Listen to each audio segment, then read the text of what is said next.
This is Can I Laugh on Your Shoulder?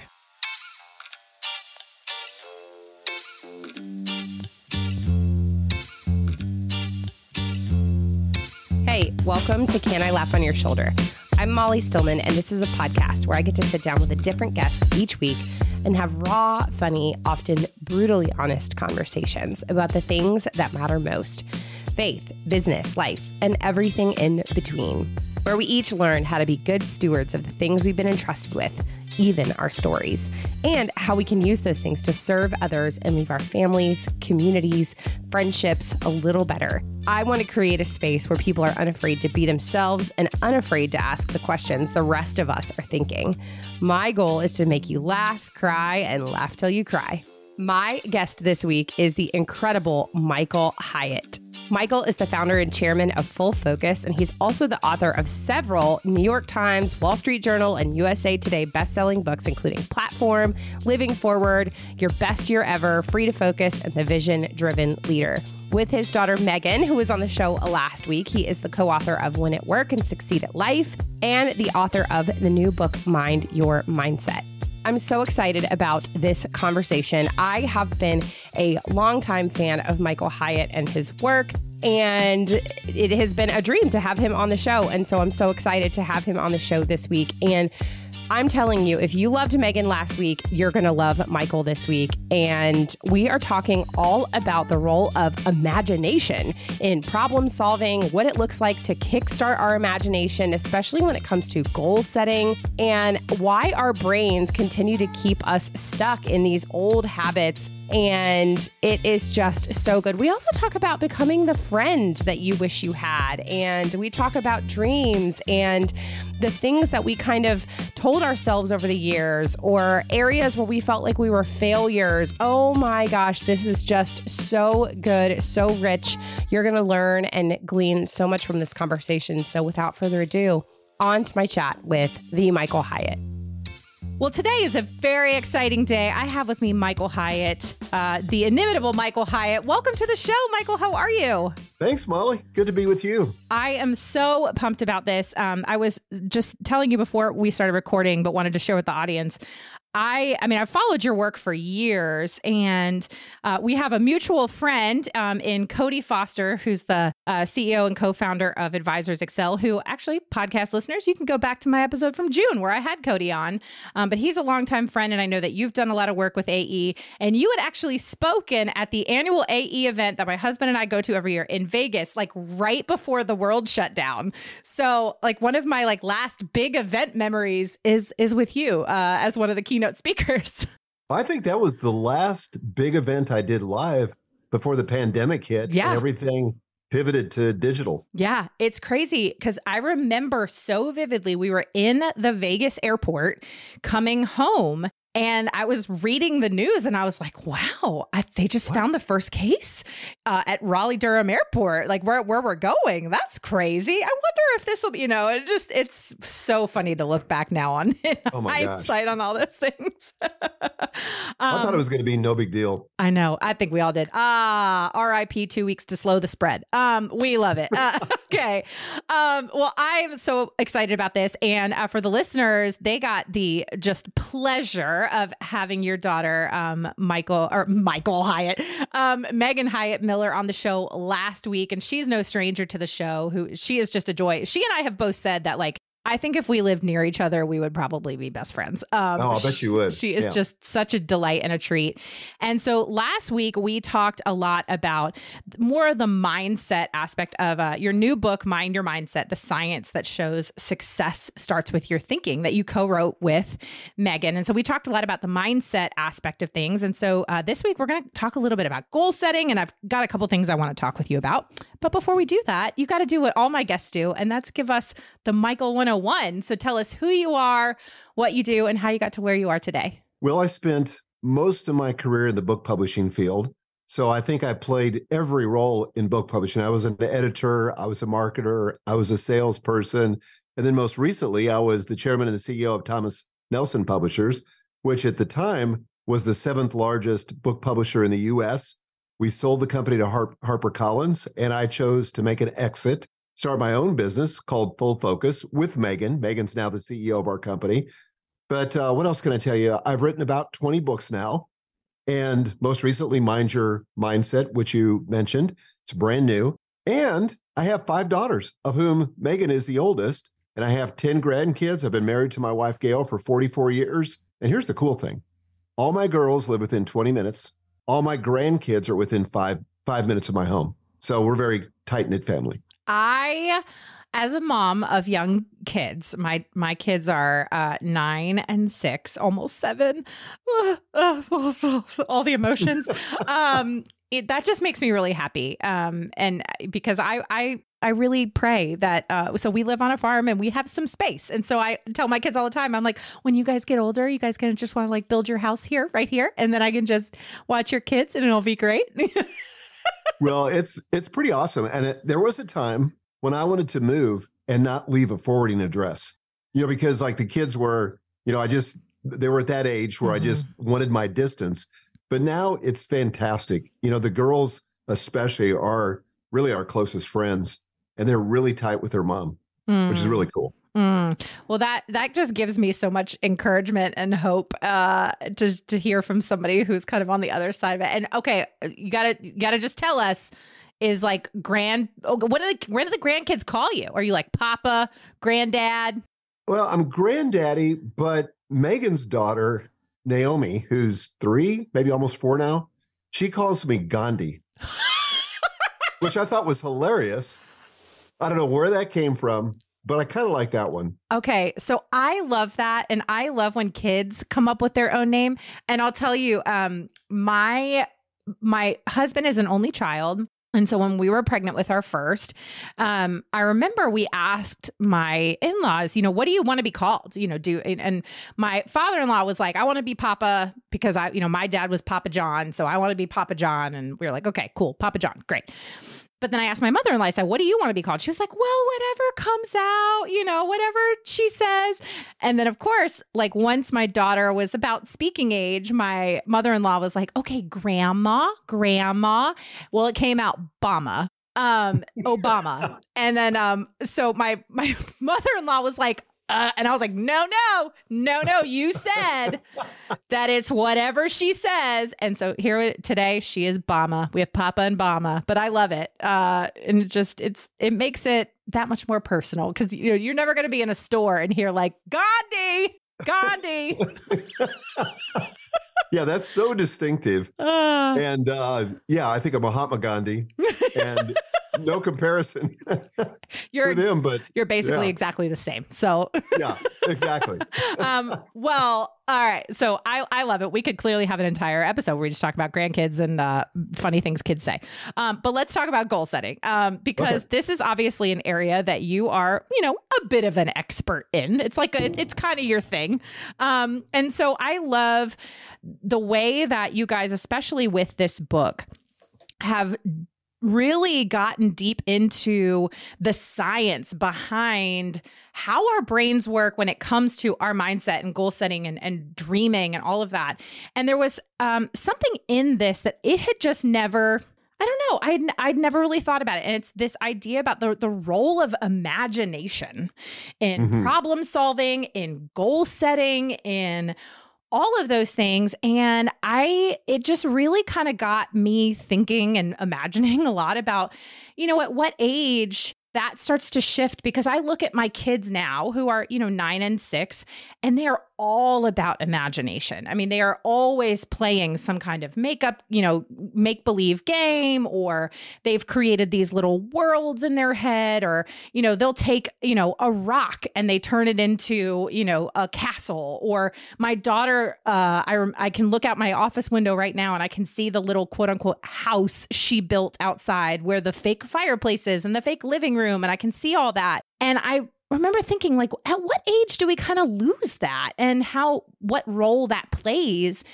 in our lives as adults? So I would love for you to kind of kick this conversation off with that, because I think it's such a great and unique starting point. Well, I think when we're young, there's no limit to our imaginations. We haven't had enough life experience yet to kind of shut down that sort of expansive thinking that represents imagination. And as we go through life, a couple of things happen. We get experience that shows us, we're fallible. We're going to make mistakes. Right. And unfortunately, those get sort of incorporated into the story about us that our inner narrator tells us. Like, we're not very good with money, or, we got to be more realistic or whatever. And then I think in addition to that, society reinforces it. Because, when you're kids, you say, hey, what do you want to be when you grow up? And a kid says, I want to be an astronaut. Oh, that's amazing. Or I want to be the president of the United States. Good for you. You can do this. And then you get a little bit older and you get that response from a kid and you go, you need to be more realistic. That's not going to happen. And so society kind of shuts us down. But this is all under the framework of the stories that we're telling to ourselves. So the people that are smarter than us, or the people that have accomplished more than us, a lot of times the only difference is they're just telling themselves a different story. It's not that they're that much smarter. It's not that they have more contacts or more financial resources, and all that may be part of it.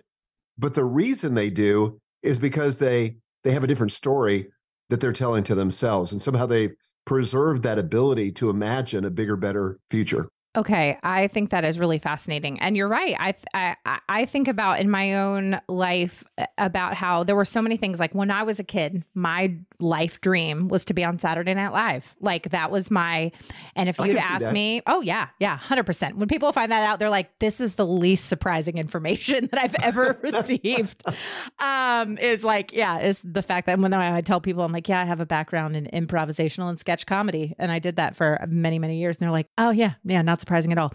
But that was from a very early age. That was what I wanted to do. And I remember watching old sketches with, Gilda Radner and Dan Aykroyd and Chevy Chase. And then, I grew up kind of in the era of, kind of Eddie Murphy and, Mike Myers, and obviously into Will Ferrell and but then I saw, people like Tina Fey and Amy Poehler. And I was like, I can do that. Like, I want to do that. That is my thing.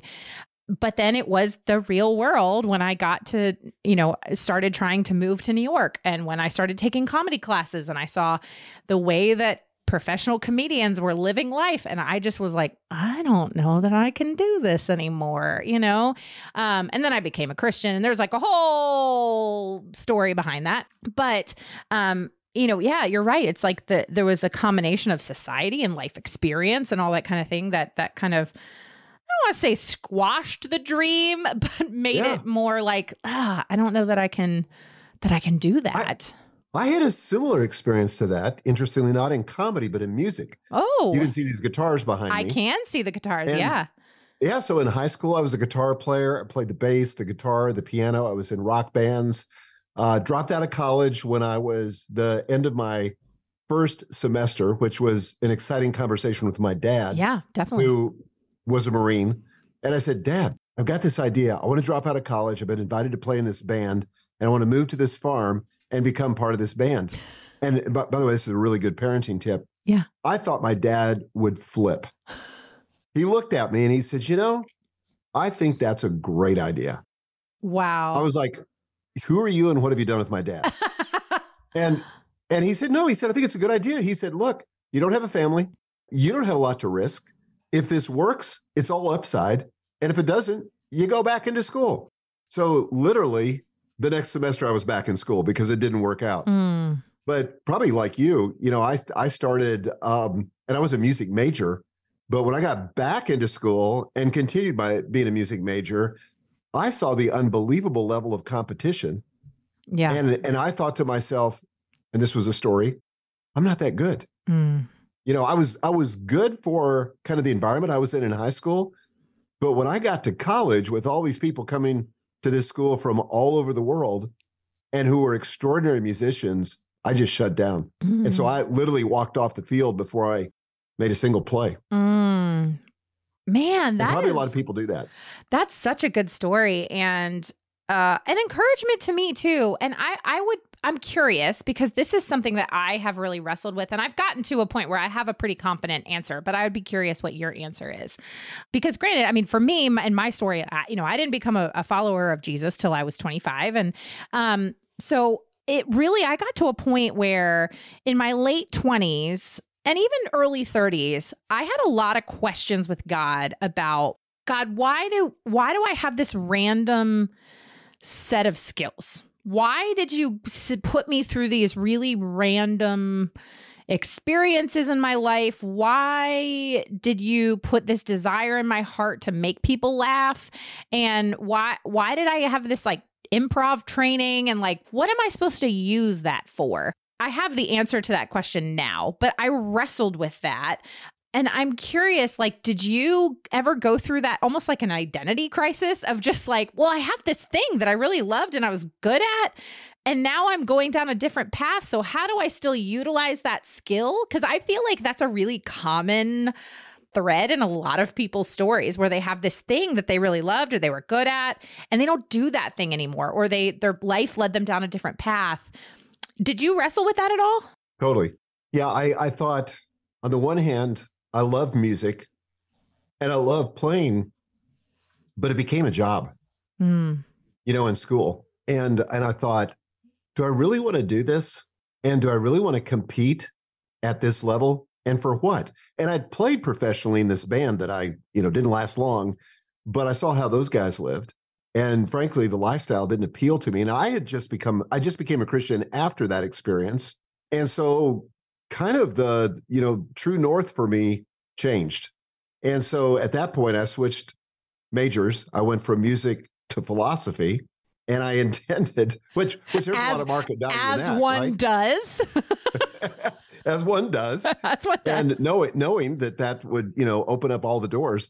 But seriously, I thought I would go to seminary and I would become a pastor of some sort. And in fact, I did go into the ministry for a few years. But then I realized that's not really my calling. I really want to be involved in business. So I was never really tempted to go back to music as a profession. It's always been an avocation, but I really, really love business. And oddly, I love selling. And so that was kind of my access point into business, was through sales. And I discovered that, oh yeah, literally anything you ever do in business, in any aspect of business, involves selling somebody something. Man. So that's served me well. That's really good advice. And on a complete quick digression, I decided, by the way, that in 2023, at the age of 37, that I'm going to learn how to play the guitar. So I've been playing like every single day for the last 2 weeks, and my fingers feel awful and it hurts so bad. And I'm just like, my husband who plays guitar is like, keep going. It gets better. I promise. And I'm sitting here like, but this hurts. This is so hard. Why didn't I do this when I was 15? Anyway, so, and that's all to say that, hey, you can pick up a new skill when you're 37. It's totally fine. You can. And I think actually, apropos to your original question, I think we're really in a fight to keep our imagination alive. Yeah. We have to make a shift and say, I'm going to think outside of the box. Yeah. I'm going to let my imagination run wild. And I'm going to start there. There's a lot of things that you encounter in life that are obstacles that'll kind of right size your dream. But you got to start out with a big dream. And that takes some intentionality and realizing that that's not the norm anymore. Because, just think about the school system. I mean, most people that go to public schools or even private schools, they're basically learning how to be factory workers. Yeah. Right. That's why those schools were invented. And it's designed to take all the variability, all the creativity, all of that out of it so you can sit there on the assembly line and do what you're told. But of course, then there's homeschooling. There's Montessori schools and all these different things that have flourished because people realize there's got to be more than that. That is a model, but it's not the only model. Yeah, absolutely. A friend of mine from college, and this kind of goes into what you were just saying, is a friend of mine from college. So she has been in a very successful wedding photography business. She's an educator in the wedding photography world. Very, very successful, really high level earner. I mean, runs a 7-figure business, maybe even 8-figure business at this point. And last year, about a year and a half ago, so they have young children, and last year they decided to start a micro school. And Cool. They were just like, yeah, of course, we're wedding photographers. Like, why? Naturally, that's what one would do, is start a micro school. And so it's through, it's an independent school, but it's kind of through I think it's called Acton Academy, which is like the model. But what it really does is it helps kids to cultivate their imaginations and allow them to almost be the leaders in their education. And so, my friend Caitlin and her husband Michael, they were like, well, we know business, so maybe we can just do this. And so they started this school, and it's been really a cool thing to watch their journey and watch their kind of first class of learners go in through this program, and how, you have this a variety of ages, but all the kids are working together, and they lead in their learning, where they're able to, start businesses if they want, or learn about entrepreneurship, or, get creative in how they're learning and seeking out. And I just think it's so interesting. And I would love to see, obviously this is a whole nother conversation for another day, but education move in that direction to encourage kids to, by the time they're graduating high school, they know how to run a business, and they know how to be creative, and how to do things in the world. So I guess my question for you then is, for the adult or the person that is listening who has lost touch with their imagination, and maybe it seems juvenile, quote unquote, but it's not, because it's God-given. What are some of the practical steps that you kind of suggest that people take to get back in touch with that when it comes to, again, to goal setting, to what they want their life to look like, whether they're, 17, 27, 37, 47, 57, 67, like, that your life can start right now, no matter where you are in life. So what are some of those practical steps that people can take to get back in touch with their imagination, and how that works? Well, I'm sure Megan covered this with you when you guys talked. I've not heard that episode yet, but we talk about in the book, Mind Your Mindset, learning to identify the story. This is really where it's going to start. Yeah. And then to interrogate the story so that we can build a better story. And that's really the whole third part of the book. Right. But you got to be conscious of this story, because that story that you're telling yourself in your head becomes a controlling narrative that limits the scope of what you think is possible. Right. So, for example, if you say to yourself, I'm not that good at this thing that I'm trying to do in the world, that's going to limit the possibility of what you can do. For example, and I had this story for years in my own thinking, that I'm not very good with money. Now that happened because of some things that happened in my life, some experiences in my life. I founded a publishing company back in 1986 with a business partner. It grew exponentially for the first 5 years. We were doing great. We had 3 full-time salespeople, but we thought, man, if we just had more salespeople, we could sell a lot more stuff. We could be even more successful. So we got into a distribution relationship with a much bigger publisher. Now, our company was generating about $400,000 a month, which we felt like at the time was fantastic. So it's about $5 million a year, $400,000 a month. We thought, gosh, if we had 12 full-time salespeople, not just 3, could we do 4 times as much? I don't know. But we got into this relationship, and that bigger publisher, the first month out of the gate, they did $40,000 for us. So we went from $400,000 to $40,000. Catastrophic in terms of cash flow. Yeah. And like, we were just reeling. So we call up the CEO, like, what the heck?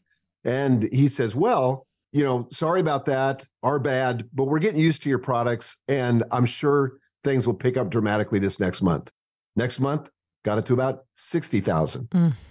Again, we get on the phone, like, this is catastrophic. He says, well, I'll tell you what, I know that you guys need that cash, so we'll advance the cash to you in the form of a loan, but we'll eventually get to the place where we can make that up. So fast forward 9 months later, and the parent company decides they want to sell this division off that had loaned us the money and with whom we were in this relationship with. And so they said, oh yeah, we're calling your loan. You're going to pay back $1.2 million, and you got 30 days to do it, or we're foreclosing on your company. Long story short, they foreclosed on our company. So I can remember sitting in an office with my business partner. They had come and taken all the furniture. The only thing left in the entire office, all of our employees were gone. just the two of us sitting in this room, crying, literally. And the only thing in the office was a telephone. This was the old style that was wired into the wall. Oh, yeah. That was it. That was it. It was humiliating. It was enormously embarrassing. And I came to the erroneous conclusion was that I just am not very good with money, or this always happens.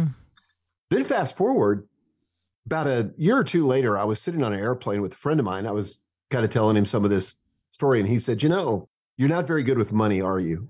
Now, Molly, it didn't occur to me to question the veracity of that story.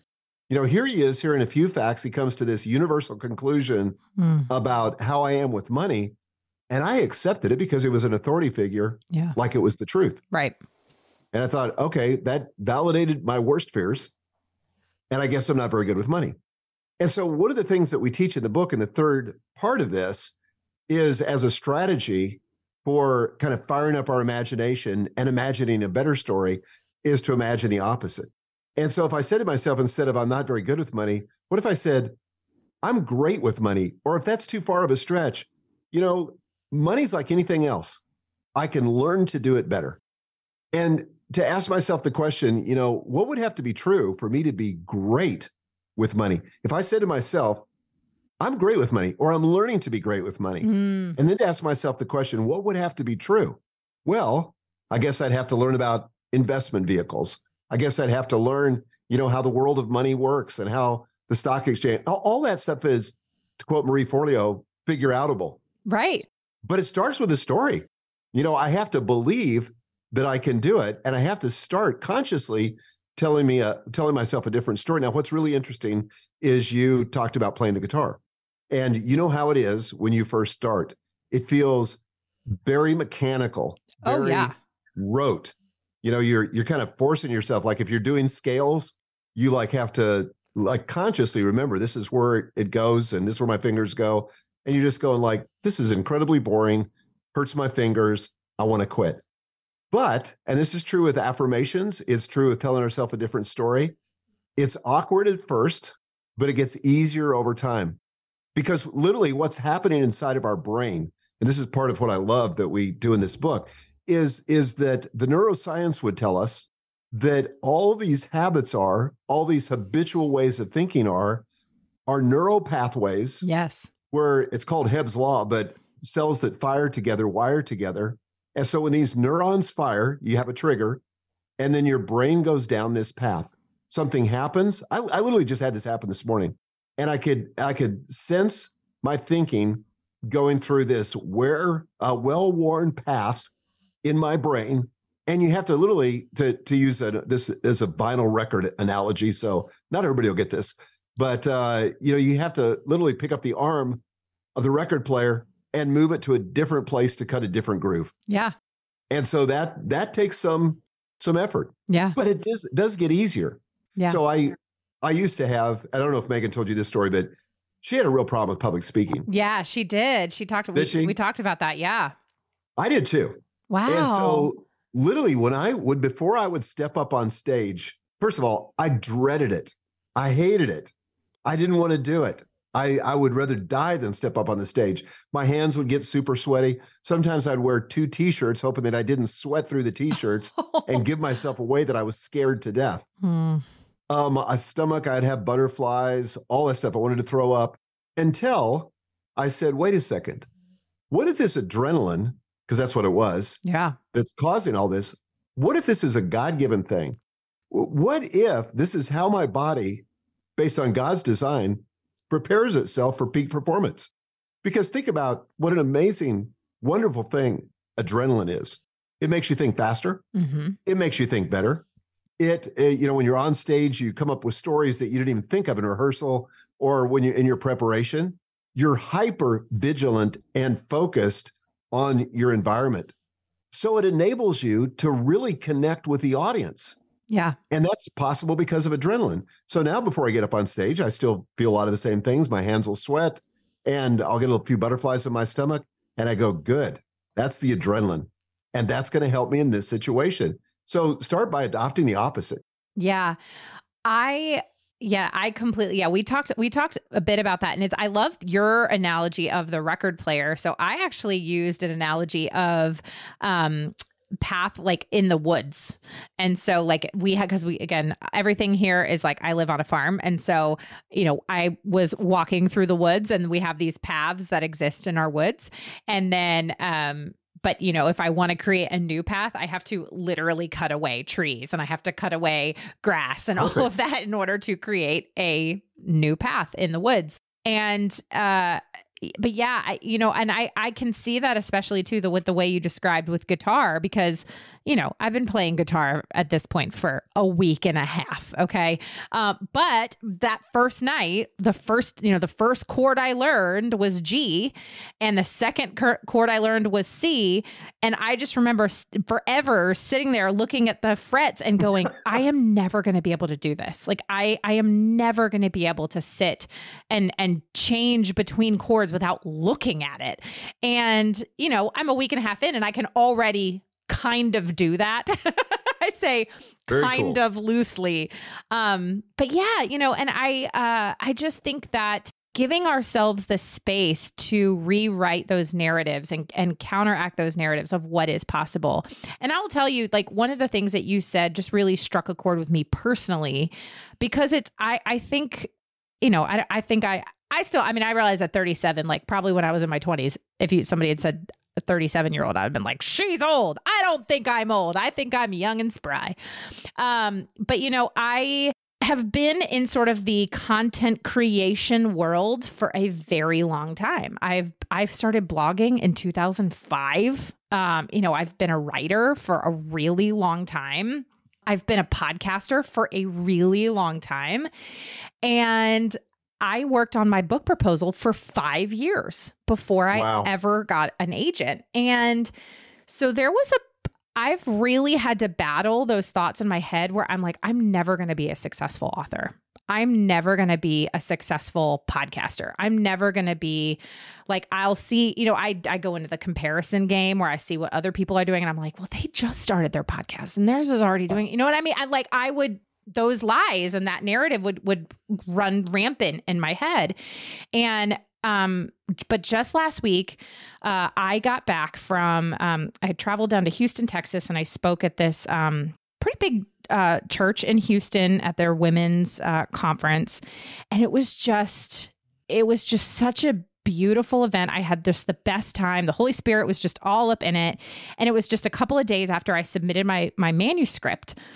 And I got home from that and I was sitting with my husband and he had this moment, and like my husband, who is the best, and I talk about him all the time because he's just, I'm biased. I think he's the greatest. But he's very different from me, and he's not somebody who's his personality type is not the kind where he's not going to give you fluff. He's not going to puff you up just for the sake of it. Like he's real stingy with his compliments, things like that. So that when he says something, you know, like, oh, he's being for real right now. And he said to me, it's really awesome as your husband to watch you do the thing that you have worked so hard to do. Like you're no longer at the point where you're working towards the thing that you really want to do. You're now actually doing the thing that you've worked to get to. And he's like, I've watched you for 7 years work on that book proposal. And you said, there's no way that Thomas Nelson will ever give me, because Thomas Nelson was my dream publisher. And I was like, I'll never get a publishing deal with Thomas Nelson. Like that's never going to happen. And I did. And like little things like that he's like, you kept telling yourself all these things that weren't true. And he's like, and it's really cool to see how God has like just cultivated this in your life. And so it's a thing that I'm just being really vulnerable right now. Like I've really had to battle against those narratives in my life of being like, I'm never going to be successful. I'm always going to be mediocre. I'm going to be like okay at a lot of things and not great at a few things, you know? And so to hear you share that is really encouraging for me. So for the listeners, thanks for coming to my personal therapy session with Michael Hyatt. I really appreciate it, but I really do appreciate you saying that because I think that there's a lot of people listening that would feel the exact same way and would say, oh yeah, I have told myself those lies over and over and over again, and I've started to believe them as true. Well, and the problem is, you know, those can be lethal in terms of our future and in terms of goal setting, because if those things are true, why try? Right. Right. So experience I had this last fall, I'm really healthy. I've worked on my health for a long time. I've had a personal trainer for over a decade. I've got a nutritionist. Yeah, it takes a village. I've got a whole team. But last September, I was out walking, and long story short, I had a heart attack. This is in September. Oh my gosh. And it was mild, thankfully. And there ended up being zero damage.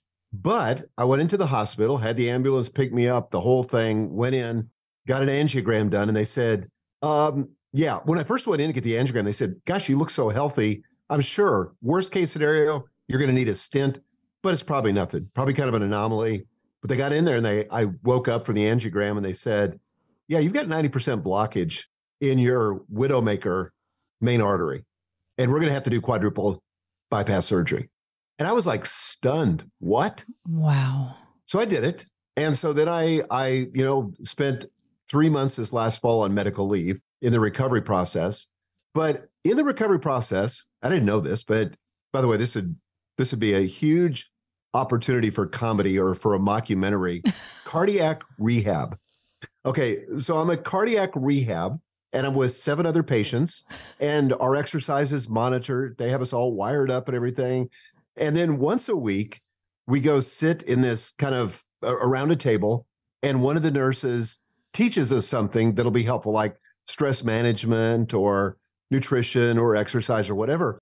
And so one of the first sessions she said to us, she said, what does your heart attack mean to you, or your heart surgery? What does that mean to you? That's a great question, because there's the facts and then there's the meaning that we assign to what we experience. Wow. 2 different things, right? So the guy literally right across the table from me, he starts off and he says, well, here's what it means to me. He said, I've peaked. He said, this is the beginning of the end, and this is going to be a slow decline until I die. Life as I knew it is over. Wow. I was dumbfounded when I heard that. Now, I was blessed in that my doctor called me, one of my doctors in Los Angeles, called me when I was still in the hospital, and he said, look, he said, nobody knows your physical health better than I do. He said, I've looked at all your blood work, everything. You've taken great care of yourself. I was literally hiking in the Andes Mountains in Peru 6 weeks before this happened. He said, but all that's history. And he said, you may be second guessing yourself, wondering, could I have done something different? Could I have done it better? He said, forget all that. That's the past. He said, and he actually quoted a guy named Joe Dispenza. And he said, you're either going to be shaped by a memory of the past or by a vision of the future. And he said, your life begins now. He said, your future's in front of you. He said, for starters, you have better blood flow to your brain than you've had, in the last several years. So you're on steroids. He said, you've got your whole future in front of you. So I was like totally upbeat, didn't go through any depression as a result of this, but it was such a dramatically different story than the one a guy across from the table had. But if you really think you've peaked and this is the beginning of the end, why pay attention to nutrition? Right. Doesn't matter. Fried chicken, double cheeseburgers, bring it on. Why exercise? But for me, totally the opposite. But that was all based on the stories that we were telling and the way that we were assembling the facts and what we were creating out of those facts. What a powerful story. Praise God that you are still with us and that you are in great health and that your life is like just on the up and up and you have got like all of it right in front of you. Praise God for that. But man, what a lesson that story is. And I think a challenge to all of us too. And I mean, I'm going to be taking that story with me going forward and being like, man, what does my life look like from now? And that I feel like also gives us great conversations with our children, with our spouses, with our, if you have aging parents, like I think that's that kind of question, obviously we can reword it a little bit, but how do, the kind of conversations that it can really foster in our families of how do we imagine what life can look like going forward? Well, and one of the things that Megan and I have learned to do in our coaching practice, because we have a pretty large business coaching practice, is to really listen to our clients' language, because their language will reveal their stories. Language is an expression of thought, and it's an access point if you're coaching somebody or counseling somebody into what they're thinking. And I had an experience, and I think I tell this in the book, but I had an experience where I just sat down in my seat in an airplane, and I was on my way to San Diego to speak at a big event. And I get a call. We're still at the gate. I get a call from a friend of mine. He says, "Hey, what's up?" I said, I have to go to San Diego to give this speech. Pause. Nothing. He says, "Wait a second. Did you say you have to go?" He said, I'm pretty sure nobody held a gun to your head. And by the way, it's San Diego, best climate on the planet. Yeah. And for as long as I've known you, you said you wanted to be a public speaker, and now you're going to speak to this big event with thousands of people. He said, "It sounds to me like you're living the dream." He said, "You don't have to go. You get to go." Well, that one little word betrayed or belied my thinking. And my thinking was one of, duty, obligation, drudgery. And that was affecting everything, my whole outlook. I was reticent to go. But after I started changing my language, and there's always a reciprocal relationship between our language and our thinking. Our thinking expresses our language, and our language can shape our thinking. So now before I have to do anything, because literally, nobody holds a gun to my head to tell me to do anything, maybe other than pay taxes. But I just say, I get to do this. And even taxes. I get to pay taxes because I'm running a business that makes money. Right. That's awesome.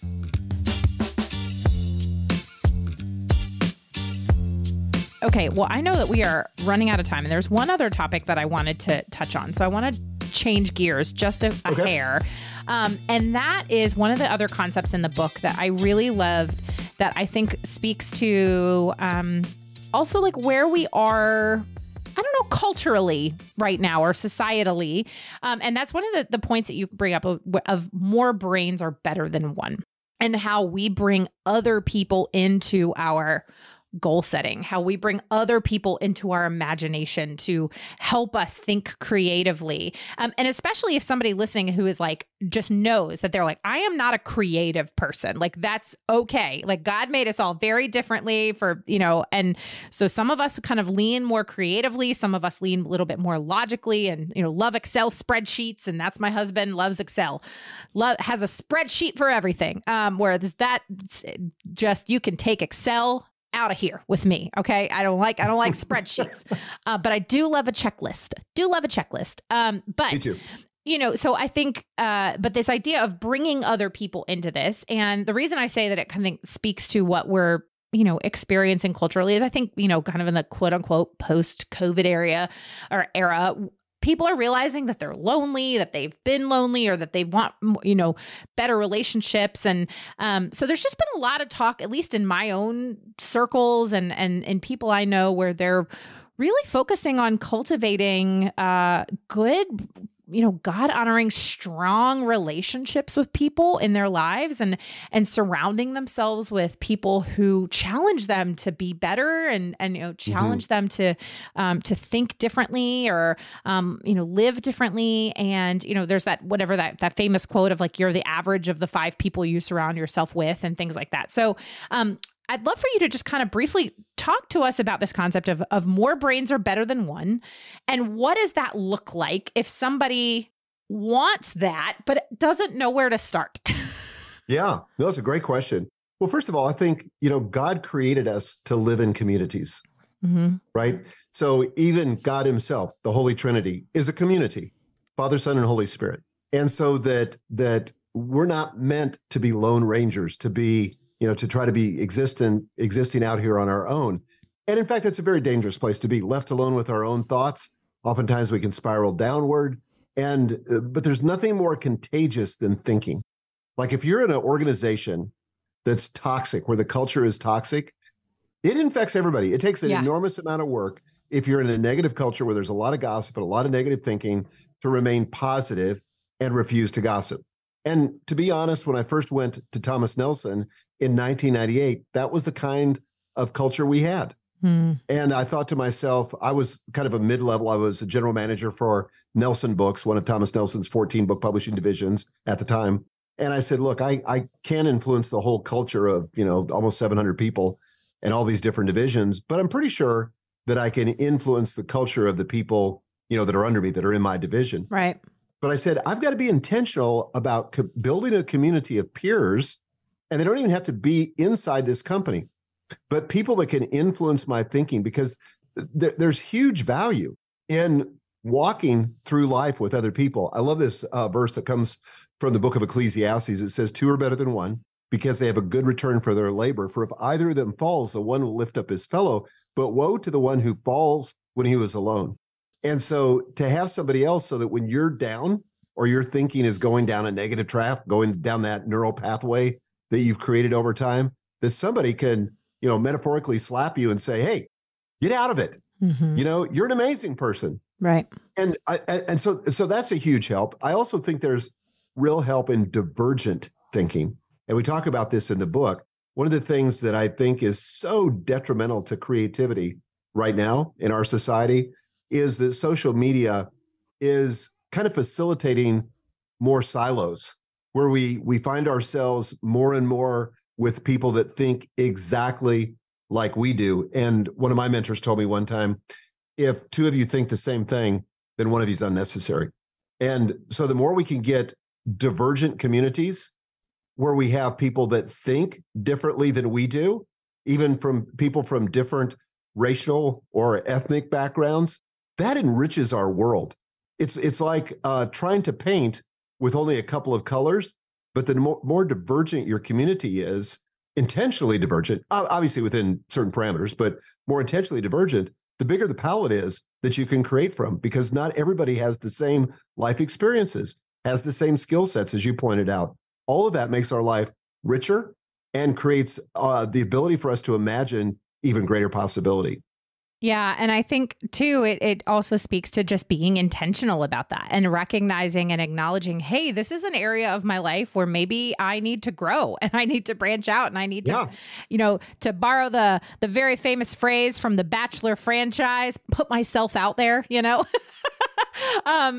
make new friends, which can be hard. And especially as an adult, making friends as an adult can be really hard. And, but being really intentional about it. And also, I think there's a lot to be said about being in prayer for that. Yes. I really, if I'm being honest, I spent a lot of time in prayer in 2020 and 2021 after kind of some friendship, I'll say breakups, where I was like, Lord, I would really just love to be surrounded by, friends that I, cheer me on and I cheer them on and I can go to and, who will challenge me and point me to Jesus and challenge me to do better and things like that. And he has answered that prayer so specifically and so intently. And it's been really, really transformational for me and my husband in the last, I'd say 18 months. Wow. And it's been really, really cool. And I have, this year is the year that I've determined that I'm just going to continue to tell the people in my life how thankful I am for them and why. Because that's awesome. Because they're an answer to prayer. And so I think that there's a really important piece of that. And also, to your point too, about the language we use, is telling ourselves we are worthy of these relationships. And yes. Because I can guarantee you that you and me and every person listening has had some type of relationship hurt in our lives. And if you haven't, then you just haven't lived long enough. But I mean, I can think about, my best friend when I was in elementary school, quote unquote, broke up with me because I wasn't Christian enough for her. And so how do you think that made me think about friends and the church? Oh, yeah. For many years. So, those kinds of things that for many years, I was like, well, I can't be friends with Christians because I'm not Christian. Well, and I think, there are a lot of people that are just kind of passive. And this, again, is a story you think, well, I just don't know anybody. Mm. How can I find good Christian friends or whatever? Yeah. And I've said to people, some of my clients who as adults struggle with friendships, I say, look, become the friend you wish you had. Yeah. Don't just passively sit back, but be proactive. There are always people that you can love and serve and bless. And that puts you back in the driver's seat too.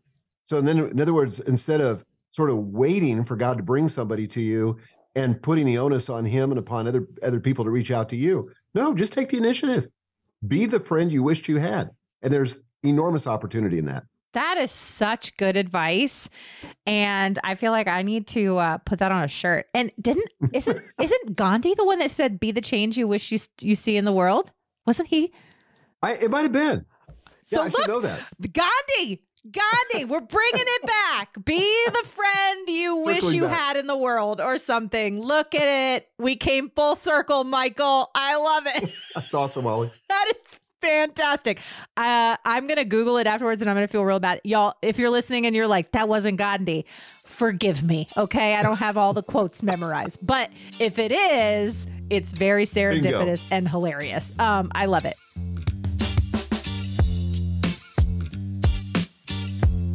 Michael, I could talk to you forever because there's so many things that you are just so wise and just love. But before we go, we get to ask just a couple of questions that I ask all my guests here at the end of the show. And that first question is, what is the last thing that made you laugh? It was this morning. I was in cardiac rehab, and one of the nurses, her brother-in-law is Nick Bargatze. Oh, I love Nick Bargatze. Yeah, he's awesome. And so this wasn't one of his jokes, but she always tries to make us laugh. And so she just read a couple jokes to us. And I mean, one of them was so funny. I went crazy. It was so good. So my husband and we discovered him. We discovered he was new to us during the pandemic. And we binged his comedy specials on Netflix during the pandemic. Yeah, and we did he too. had this one joke that we laugh about all the time. And it was basically where he's talking about how Common Core math. Are you familiar with Common Core math? I am, yeah. Yes. So he was talking about how he was trying to help his kid with Common Core math. And, we have a third grader right now. We're dealing with the Common Core math. And the analogy he used is fantastic because he's like, Common Core math is basically just where you got one math problem and a full sheet of paper and you got to do all this stuff to get to the answer.